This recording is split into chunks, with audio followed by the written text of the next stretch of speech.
The sound of explosions echoed across cities in Kashmir today as nuclear-armed neighbors India and Pakistan launched their most significant military strikes against each other in decades.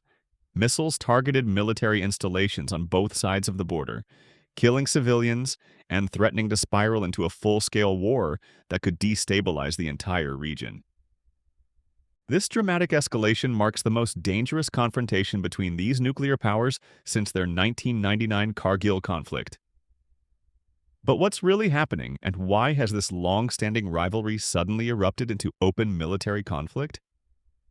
The crisis began with blood on a mountain trail.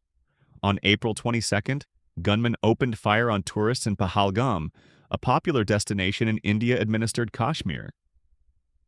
25 Indian citizens and one Nepali were massacred in a valley only accessible by foot or horseback. Survivors described horrifying scenes as the attackers singled out men and shot them at close range, with some witnesses claiming the gunmen accused victims of supporting Indian Prime Minister Narendra Modi. While a group called Kashmir Resistance initially claimed responsibility before reportedly walking back that statement, India placed the blame squarely on Pakistan. For decades, India has accused Pakistan of harboring militant groups that target Kashmir, allegations Pakistan consistently denies. The response came on Wednesday when India launched strikes inside Pakistan, and Pakistan administered Kashmir against what it called terrorist infrastructure. Pakistan vowed to retaliate, and early Saturday morning, it did just that. Pakistan's military launched Operation Bunyan al-Marsus, meaning Iron Wall, targeting multiple Indian military installations including airfields, brigade headquarters, and missile battery sites. India says it effectively countered and responded to these attacks, claiming Pakistan targeted not just military installations but civilian areas, including a Hindu temple. The military exchanges have already resulted in dozens of casualties. Pakistan says 11 people, including a child, were killed in Indian shelling. At least 5 civilians were killed in the Jammu region of Indian Kashmir during Pakistan's retaliatory strikes. But to understand why this conflict matters so much, we need to look at the bigger picture. Kashmir has been a flashpoint between these neighbors since 1947, when British colonial rule ended and the subcontinent was partitioned into Hindu-majority India and Muslim-majority Pakistan. The ruler of Kashmir, which had a Muslim majority but a Hindu leader, initially wanted independence. When militants from Pakistan invaded, he signed a letter acceding to India, a document Pakistan has never recognized as legitimate. This dispute has already sparked 3 full-scale wars between the nuclear-armed neighbors. The divided region is now one of the most militarized places on Earth, with both sides maintaining heavy military presences along the line of control, the de facto border separating their controlled territories. Tensions escalated significantly in 2019 when Indian Prime Minister Modi's Hindu nationalist government revoked Kashmir's constitutional autonomy, bringing it under direct control of New Delhi. What makes this current flare-up particularly dangerous is the military capabilities of both sides. India possesses a much larger military, with a defense budget more than 9 times that of Pakistan.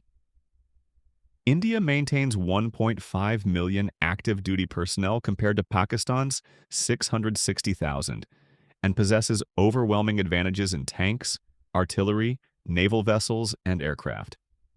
However, both countries possess nuclear weapons, with around 5 dozen surface-to-surface missile launchers each.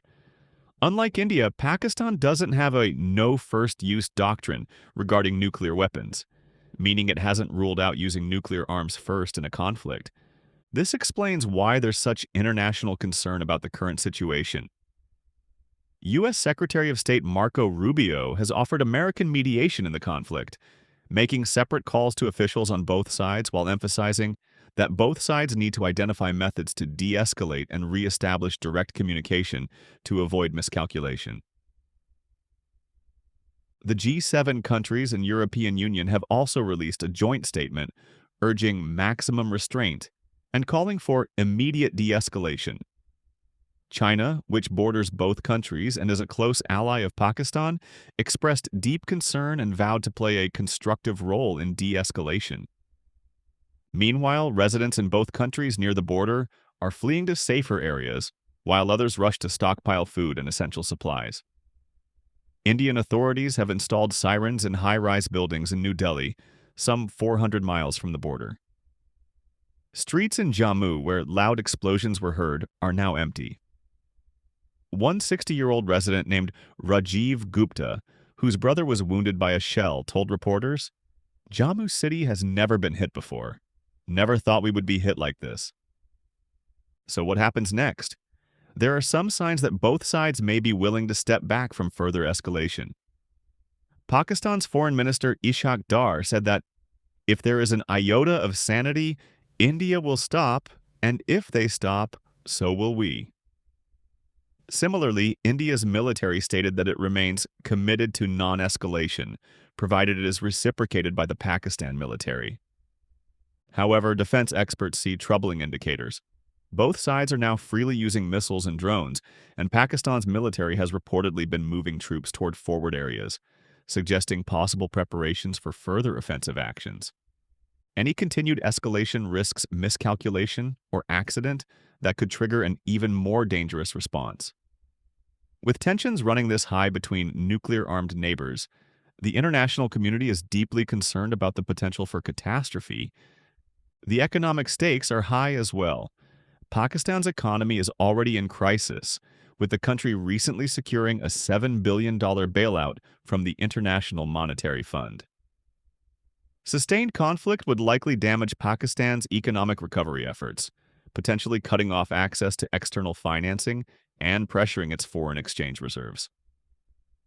What makes this situation particularly volatile is that, in the backdrop of military escalation, politicians on both sides face domestic pressure not to appear weak. Leaders in both countries know that backing down could have political consequences at home. As this crisis unfolds, a crucial question emerges. Will cooler heads prevail, or will this spiral further toward a war that neither side can afford? The next 48 hours will be critical in determining whether diplomacy can succeed in pulling these nuclear-armed rivals back from the brink. What do you think? Can international mediation help de-escalate this crisis, or are we witnessing the start of a new India-Pakistan war? Let me know your thoughts in the comments.